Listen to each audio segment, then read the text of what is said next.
Thank you, Doctor.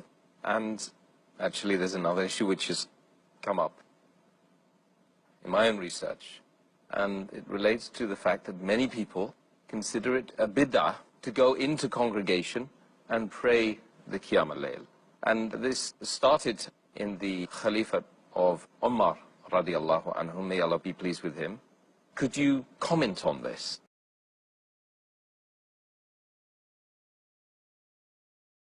People have a misconception that Hazrat Umar, may Allah be pleased with him, he was the one who started this congregation Salah, Qiyamul Layl during Ramadan. It's a misconception. But in fact, it is he who revived the Sunnah of the Prophet.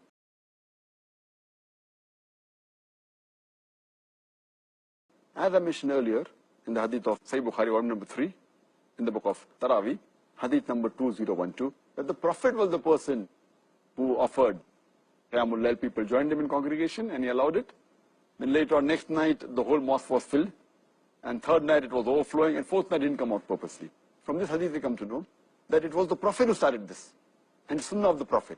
But at the time of Hazrat Abu Bakr, may Allah be pleased with him, there were hardly any people who prayed that. Even in the starting of the caliphate of Hazrat Umar, it was the same thing, may Allah be pleased with him. It's further mentioned in the hadith of Sahih Bukhari, volume number 3, in the book of Taraweeh, hadith number 2010. The Sahaba says that he was walking along with Hazrat Umar, one of the mosques, may Allah be pleased with him, and he finds that people were praying individually. And some people were praying in a small group. So Hazrat Umar, may Allah be pleased with him, he gathered all the people and he said, let's make one Jama'ah. And he appointed Ubay ibn Ka'b, may Allah be pleased with him, to lead the Salah. And everyone prayed behind him. And later on, when he comes back after a few nights, he finds that people are praying in one congregation. And then he comments, it is preferable to pray when the people are sleeping than what they are praying now. Because, you know, they prayed immediately after Isha Salah, as I mentioned earlier.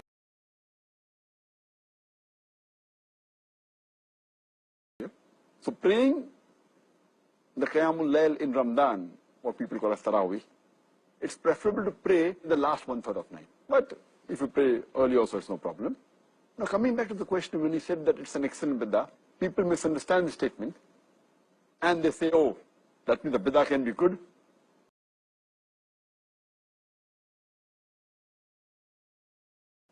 Bid'ah is normally in the Sharia, means an innovation in the religion.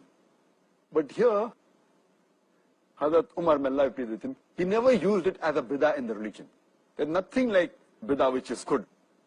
You know, because it's mentioned in the hadith of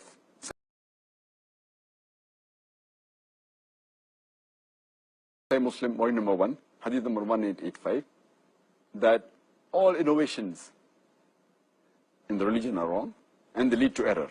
And other hadith says that all innovations lead to hellfire. So all innovations are wrong. Now based on this hadith, when Umar, may Allah be pleased with him, said that it's an excellent bid'ah, so people normally say the bid'ah can be good and can be bad, good bid'ah is allowed. So what he really meant here was bid'ah in the linguistic term, not bid'ah in the religion.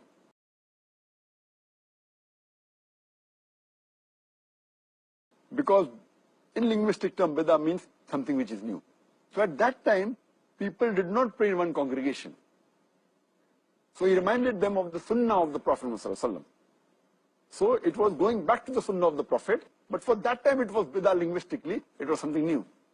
So it doesn't mean that Hazrat Umar, may Allah be pleased with him, he innovated something in the religion. He took the people back to the Sunnah of the Prophet.